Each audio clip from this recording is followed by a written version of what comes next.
Assalamu alaikum. Now we are going to discuss a new chapter, A Truly Beautiful Mind. First, I am asking you, who is genius? Yes, when I say the word genius, I am sure the Einstein picture in your mind. Am I right?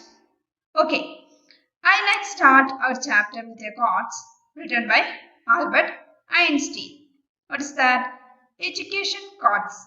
Education is not the learning of facts but training the mind to think.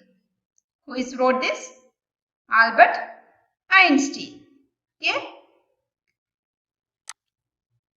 Okay, this chapter is about Albert Einstein. The title of the chapter, A Truly Beautiful Mind, refers to Albert Einstein as he was a great scientist. Moreover, this chapter is a short biography of his, where they highlight some of his qualities. Also, the chapter shows Albert's interest in mathematics and physics and his ordinary human attribute. However, the title A Truly Beautiful Mind may let you wonder how a scientist's mind can be beautiful. It is because in this lesson we get to know about another aspect of his life, his other side, that he believes in humanity. Moreover, he advocates world peace, non-violence, his entire life. That's why the title refers to him as a truly beautiful mind. Got it? Let's begin. Okay, listen. First paragraph. Albert Einstein was born on 14th March 1879 in the German city of Ulm, without any indication that he was destined for greatness. On the contrary, his mother thought Albert was a freak. To her, his head seemed much too large. Albert Einstein was born on 14th March 1879 in the German city of Ulm. German സിറ്റിയിലെ Ulm എന്ന് പറയുന്ന സ്ഥലത്താണ് 1879 March 14th Albert Einstein ജനിക്കുന്നത്. Without any indication that he was destined for greatness. നമുക്കറിയാം genius എന്ന് പറയുന്ന ആ വേർഡിനെ ഒരു എക്സാമ്പിൾ ആയിട്ട് എടുത്ത് കാണിക്കുന്ന ഒരാളാണ് ആര്? Albert Einstein. പക്ഷെ അദ്ദേഹത്തിന്റെ ചെറുപ്പകാലത്തില് എന്ത് ചെയ്തിട്ടില്ല, അദ്ദേഹം അത്ര ഒരു ഗ്രേറ്റ് പീപ്പിൾ ആണ് അല്ലെങ്കിൽ അതിന്റെ ഒരു അത്ഭുതങ്ങളൊന്നും അദ്ദേഹം കാണിച്ചിരുന്നില്ല. On the contrary, his mother thought Albert was a freak. Contrary എന്ന് പറഞ്ഞാൽ വിരുദ്ധമായിട്ട്, അതായത് അദ്ദേഹം നല്ല അറിയപ്പെട്ട വലിയൊരു സയന്റിസ്റ്റ് ആണ്. പക്ഷെ അതിന് വിപരീതമായിട്ട് ചെറുപ്പകാലത്തിൽ അവരമ്മയ്ക്ക് തോന്നിയിരുന്നു എന്താണ്, ആൽബർട്ട് ഒരു ഫ്രീക്ക് ആണെന്ന്. What's the meaning of freak? A word used disapprovingly to talk about a person who is unusual and doesn't behave, look or think like others. What's that? A word used disapprovingly to talk about a person who is unusual and doesn't behave, look or think like others. His mother, on the contrary, his mother thought Albert was a freak. Freak means മലയാളത്തിൽ പറയുന്നത് ഒരു അത്ഭുത വളർച്ചയുള്ളത്. എന്തുകൊണ്ടാണ് അവർക്ക് അങ്ങനെ തോന്നാൻ കാരണം എന്തുകൊണ്ടാന്ന് വെച്ചാൽ, to her his head seemed much too large. ആ കുട്ടിയുടെ തല എന്താണ്, ഭയങ്കര വലുപ്പമുള്ള ഒരു തലയായിരുന്നു. അതുകൊണ്ട് അമ്മ വിചാരിച്ച് ഈ കുട്ടി എന്തോ ഒരു അത്ഭുത വളർച്ചയുള്ള ഒരു കുട്ടിയായിട്ട് അമ്മയ്ക്ക് തോന്നി. Got it?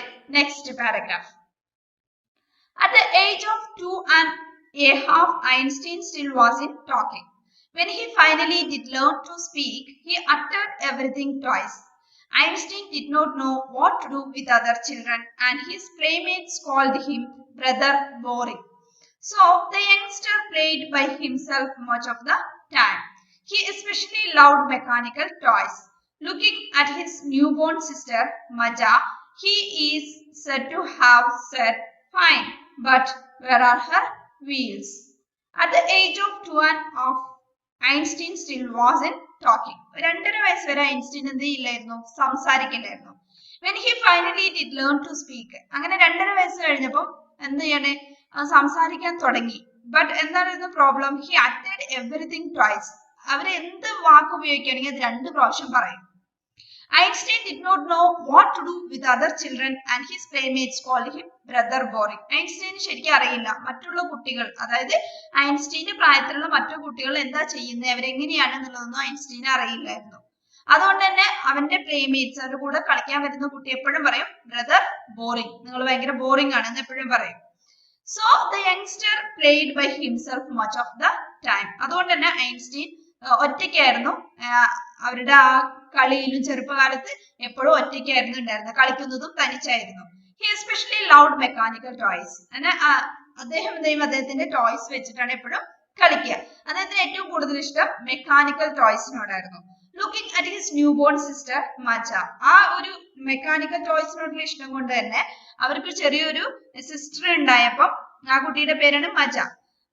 ആ കുട്ടീനെ അവനക്ക് ഭയങ്കര ഇഷ്ടമായിരുന്നു. He said to have said fine but where are her wheels. പക്ഷെ ആ കുട്ടീനെ നോക്കിയിട്ട് ഐൻസ്റ്റീൻ എപ്പോഴും ചോദിക്കുക അവളുടെ വീൽസ് ഒക്കെ എവിടെയാന്നാണ് ചോദിക്കുക. എന്നുവെച്ചാൽ ഈ എല്ലാ മെക്കാനിക്കൽ ടോയ്സിനെ വെച്ച് കളിച്ചത് കാരണം കുട്ടീനെ കാണുമ്പോഴും അതൊരു ടോയ് ആണെന്നും ആ ടോയ്ക്ക് വീലില്ല, അപ്പൊ ആ കുട്ടിയുടെ വീൽ എവിടെയെന്നാണ് ചോദിക്കുക.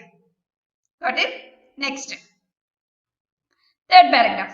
A headmaster once told his father that what Einstein chose as a profession wouldn't matter because he will never make a success at anything.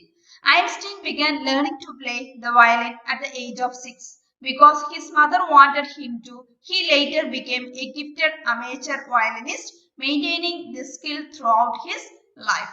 A headmaster once told his father that what Einstein chose as a profession wouldn't matter because he will never make a success at anything.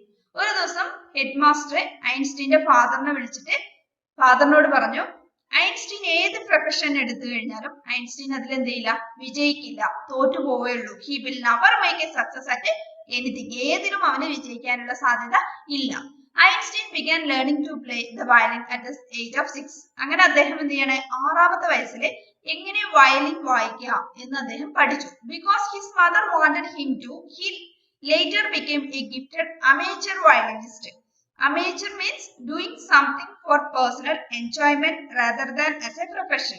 Amateur മലയാളത്തിൽ meaning കലാ അഭിരുചി ഉള്ളവനാണ്. അതായത് ആ ഒരു profession ആയിട്ടല്ലാണ്ട് സ്വന്തമായിട്ട് enjoy ചെയ്യാൻ വേണ്ടിയിട്ട് നമ്മൾ എന്ത് ചെയ്യുക, ആ ഒരു സംഭവം പഠിച്ചെടുക്കുക. അങ്ങനെ പഠിച്ചെടുത്താണ് അദ്ദേഹം ഒരു വയലിനിസ്റ്റ് ആയത്. Einstein began learning to play the violin at the age of 6 because his mother wanted him to. അമ്മയുടെ നിർബന്ധത്തിനാണ് ഐൻസ്റ്റീൻ അത് പഠിക്കുന്നത്. But he later became a gifted amateur violinist. പക്ഷെ കുറെ കഴിഞ്ഞപ്പോൾ അദ്ദേഹത്തിന് എന്താണ്, ഒരു വയലിനിസ്റ്റ് ആയിട്ട് മാറി. അത് അമേച്ചർ വയലിനിസ്റ്റ് എന്ന് പറഞ്ഞു കഴിഞ്ഞാൽ ഒരു ജോലിയായിട്ടല്ല അദ്ദേഹം അത് ചെയ്തുകൊണ്ടിരുന്നത്, സ്വന്തം ആയിട്ട് അത് എൻജോയ് ചെയ്യുക, ആ ചെയ്യുന്ന ജോലി എൻജോയ് ചെയ്യുന്നതിന് വേണ്ടിയിട്ട് അദ്ദേഹം അത് ചെയ്തുകൊണ്ടിരുന്നു. Maintaining the skill through out his life. അദ്ദേഹം ആ സ്കില്ല് അയാളുടെ ലൈഫിലുടനീളം കൊണ്ടു നടന്നിരുന്നു. Okay, got it? Next. But Albert Einstein was not a bad people. He went to high school in Munich, where Einstein's family had moved when he was 15 months old, and scored good marks in almost every subject. Einstein hated the school's regimentation and often clashed with his teachers.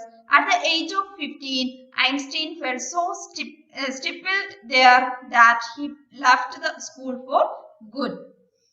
But Albert Einstein was not a bad people. പക്ഷെ Albert Einstein എന്തല്ല, ഒരു bad people ആയിരുന്നില്ല.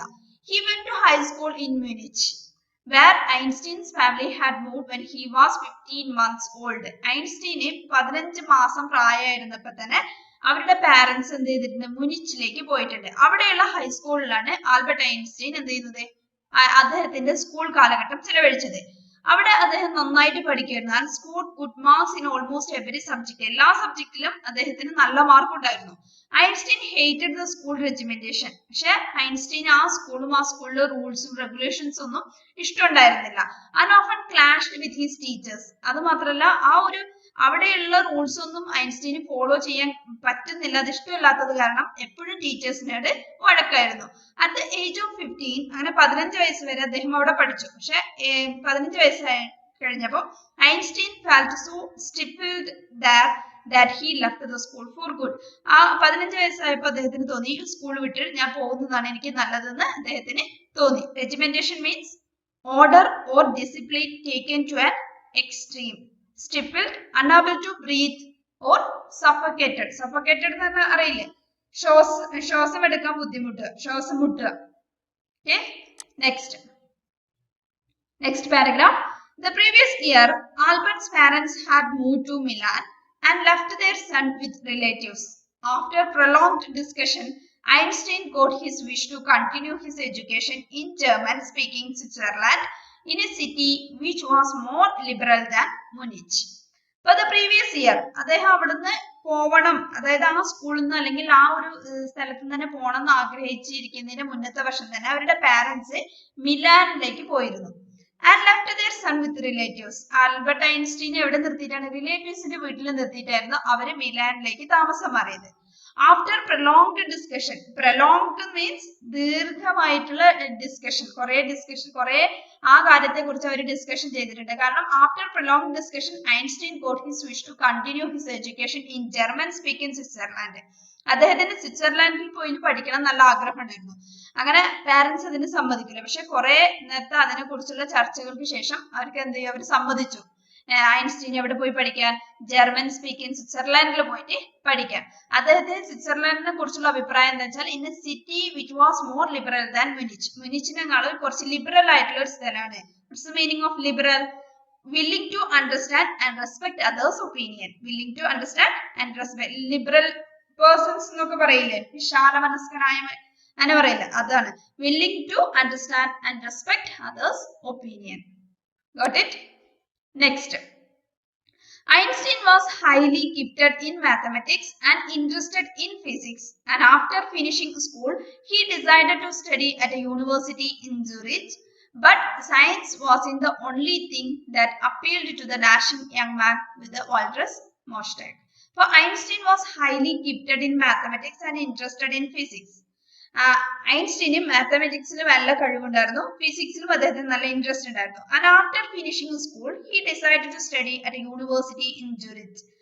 അദ്ദേഹത്തിന്റെ school പഠനം കഴിഞ്ഞപ്പോൾ അദ്ദേഹത്തിന് ആഗ്രഹം എന്താണ്? ജുറിച്ച് എന്ന് പറയുന്ന സ്ഥലത്തുള്ള യൂണിവേഴ്സിറ്റിയിൽ പോയി പഠിക്കണം എന്ന് അദ്ദേഹത്തിന് ആഗ്രഹം ഉണ്ടായി. But science was in the only thing that appealed to the dashing young man with a walrus moustache. അതായത് നീട്ടി വളർത്തിയ മീശയുള്ള ആ യങ് മാന് സയൻസ് മാത്രമായിരുന്നില്ല ഇഷ്ടമുള്ളത് എന്ന് അദ്ദേഹം പറയുന്നത്. വെച്ചാൽ വേറെ മ്യൂസിക് അങ്ങനെ ആർട്സ് പരമായിട്ടും അദ്ദേഹത്തിന് ഒരുപാട് ഇഷ്ടമുണ്ടായിരുന്നു. പക്ഷെ സയൻസും അദ്ദേഹത്തിന് ഇഷ്ടമുള്ള ഒന്നായിരുന്നു. ഇത് പിക്ചറിൽ കാണിക്കുന്നത് എന്താണ്? University in ജുറിച്ച്. ജുറിച്ചിലുള്ള യൂണിവേഴ്സിറ്റിയാണ് ഈ കാണിച്ചിരിക്കുന്നത്. Next, 7th paragraph. He also felt a special interest in fellow student Mileva Maric, whom he found to be a clever creature. This young Serb had come to Switzerland because the university in Zurich was one of the few in Europe where women could get degrees. Einstein saw in her an ally against the Philistines, those people in his family and at the university with whom he was constantly at odds. The couple fell in love. Letters survive in which they put their affection into words. Mixing science with tenderness, wrote Einstein, how happy and proud I shall be when we both have brought our work on relativity to a victorious conclusion. He also felt a special interest in a fellow student, Mileva Maric. അങ്ങനെ അവര് എവിടെ പഠിക്കുന്ന? Einstein സ്വിറ്റ്സർലാൻഡില്. അവിടെ പോയി അദ്ദേഹത്തിന് ഒരു പുതിയൊരു കൂട്ടുകാരിയെ കിട്ടി. ആ കൂട്ടുകാരിയുടെ പേരാണ് മിലേവ മാരിക്. whom he found to be a clever creature. എന്താ വെച്ചാൽ അദ്ദേഹം അവളിൽ കണ്ടെത്തിയ എന്താണ്? കുറച്ച് ഒരു ബുദ്ധിയുള്ള ഒരു കുട്ടിയായിട്ട് അദ്ദേഹത്തിന് തോന്നി.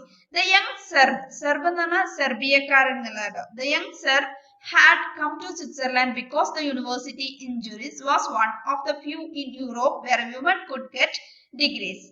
ഈ ഐൻസ്റ്റീന് യൂണിവേഴ്സിറ്റി ഓഫ് സൂറിച്ചിലുള്ള യൂണിവേഴ്സിറ്റി അദ്ദേഹത്തിന് ഉപരിപഠനത്തിനായി തിരഞ്ഞെടുക്കാൻ കാരണം എന്താണെന്ന് വെച്ചാല് സ്വിറ്റ്സർലാൻഡിലെ this young Serb had come to Switzerland because the university in Zurich was one of the few in Europe. യൂറോപ്പില് സ്ത്രീകൾക്ക് ഡിഗ്രി കൊടുക്കുന്ന കുറച്ച് യൂണിവേഴ്സിറ്റി ഉള്ളൂ അവിടെ.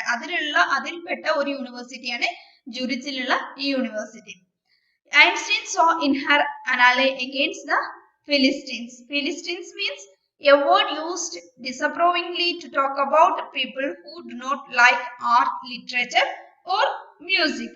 Philistines means those people in his family and at the university with whom he was constantly at odds. അതായത് Einstein വന്നിട്ട് scientist ആണെങ്കിലും അദ്ദേഹത്തിന് ആർട്സിനോടും ലിറ്ററേച്ചറിനോടും മ്യൂസിക്കിനോടൊക്കെ എന്താണ് താല്പര്യമുള്ള ഒരു വ്യക്തിയാണ്. അതുപോലെ താല്പര്യമുള്ള ഒരാളായിരുന്നു ആര്? മിലേവ മാരിക്. അതുകൊണ്ട് തന്നെ അദ്ദേഹത്തിന് അവളോട് ഒരു അട്രാക്ഷൻ തോന്നാനും അതാണ് കാരണം. Philistines, those two people in his family and at the university with whom he was constantly at odds. The couple fell in love. അവർ രണ്ടുപേരും എന്തായി? ലവ് ചെയ്യാൻ തുടങ്ങി. ചില ഏകദേശം ഒരേ ടേസ്റ്റുള്ള ആൾക്കാരെ. Letters survive in which they put their affection into words, mixing science with tenderness. Letters അവർ തമ്മിൽ ലെറ്റേഴ്സ് എഴുതിയിരുന്നത് ഇങ്ങനെയാണ്, സയൻസ് മിക്സ് ചെയ്തിട്ടുള്ള ലെറ്റേഴ്സ് ആയിരുന്നു അങ്ങോട്ടും ഇങ്ങോട്ടും കൈമാറിയിരുന്നത്. ടെൻഡർനെസ് എന്ന് പറഞ്ഞാൽ മായമുള്ള, ടെൻഡർ കോക്കനട്ട് എന്നൊക്കെ പറയില്ലേ, ടെൻഡർ കോക്കനട്ട് എന്ന് പറഞ്ഞാൽ അത്രയും മായമുള്ള കോക്കനട്ട് അല്ല. അപ്പൊ mixing science with tenderness. wrote Einstein ഇങ്ങനെ എഴുതിയിരുന്ന how happy and proud I shall be when we both have brought our work on relativity to a victorious conclusion. The meaning, ആപേക്ഷികതയെ കുറിച്ചുള്ള ഞങ്ങളുടെ പ്രവർത്തനങ്ങൾ വിജയകരമായ ഒരു നിഗമനത്തിൽ എത്തിച്ചപ്പോൾ ഞാൻ എത്ര സന്തോഷവാനും അഭിമാനിയുമാണ്. ഇങ്ങനെയാണ് അദ്ദേഹത്തിന്റെ കത്തുകളിലൊക്കെ എഴുതിയിരുന്നത്. അതായത് ആ ഒരു റിലേഷനെ കുറിച്ച് അദ്ദേഹം ഇങ്ങനെയാണ് എഴുതിയിരുന്നത്. Ally means a friend or an associate. Philistines, a word used disapprovingly to talk about people who do not like art, literature or music. Got it? Next. At the age of 21, Albert Einstein was a university graduate and unemployed. He worked as a teaching assistant, gave private lessons and finally secured a job in 1902. As a technical expert in the patent office in Bern. While he was supposed to be assessing other people's inventions, Einstein was actually developing his own ideas in secret. He is said to have jokingly called his desk drawer at work the Bureau of Theoretical Physics. In 1990, at the age of 21, Albert Einstein 21 വയസ്സായി. Einstein was a university graduate and unemployed. ഐൻസ്റ്റീന് degree ഒക്കെ കിട്ടി, but എന്താണ് ഒരു ജോലി ശരിയായില്ല. He worked as a teaching assistant, gave private lessons and finally secured a job in 1902. അങ്ങനെ അദ്ദേഹം ജോലിയൊന്നും ഇല്ലാത്തപ്പോ ടീച്ചറായിട്ട് ജോലി ചെയ്തിരുന്നു. അങ്ങനെ 1902 അദ്ദേഹത്തിന് ഒരു പ്രൈവറ്റ് കമ്പനിയിൽ ജോലി കിട്ടി. As a technical expert in the patent office in Bern. Burn എന്ന് പറയുന്ന സ്ഥലത്ത് ഒരു ടെക്നിക്കൽ എക്സ്പെർട്ട് ആയിട്ടായിരുന്നു അദ്ദേഹത്തിന് ജോലി കിട്ടിയത്. Patent means a document which gives the right of an invention to an inventor. ഇപ്പൊ patent office in Bern. While he was supposed to assessing other people's inventions. ആ സമയത്ത് കുറെ അധികം കണ്ടുപിടുത്തങ്ങൾ, കുറെ ആൾക്കാർ കണ്ടുപിടിച്ചതൊക്കെ അദ്ദേഹത്തിന്റെ കൈകളിൽ എത്തുമായിരുന്നു. അദ്ദേഹം അത് നോക്കി അസസ് ചെയ്യുമായിരുന്നു. Einstein was actually developing his own ideas in secret. പക്ഷെ ആ സമയത്തും അദ്ദേഹം ചെയ്തിരുന്ന അദ്ദേഹത്തിന്റെ ഐഡിയാസ് അദ്ദേഹം എന്താണ് സീക്രട്ട് ആയിട്ട് ഇങ്ങനെ develop ചെയ്തുകൊണ്ടിരിക്കുകയായിരുന്നു. He is said to have jokingly called his desk drawer at work the Bureau of Theoretical Physics. ആ സമയത്ത് അദ്ദേഹം ജോലി ചെയ്തിരുന്ന ഓഫീസിലെ ഡെസ്ക് ഡ്രോയില്, ആ ഡ്രോയിനെ അദ്ദേഹം വിളിച്ചിരുന്നത് എന്താണ്? Bureau of theoretical physics. Theoretical ഫിസിക്സിന്റെ ബ്യൂറോ എന്നായിരുന്നു ആ ഡെസ്ക് ഡ്രോവറിനെ വിളിച്ചിരുന്നത്. അദ്ദേഹം അതിലായിരുന്നു അദ്ദേഹത്തെ സീക്രട്ട് ആയിട്ട് ചെയ്തിരുന്ന ചില കാര്യങ്ങളൊക്കെ അദ്ദേഹം കൊണ്ടുപോയി വെച്ചിരുന്നത്. Okay, got it? Okay, now I'm going to wind up this session. Okay, thank you. Assalamu alaikum.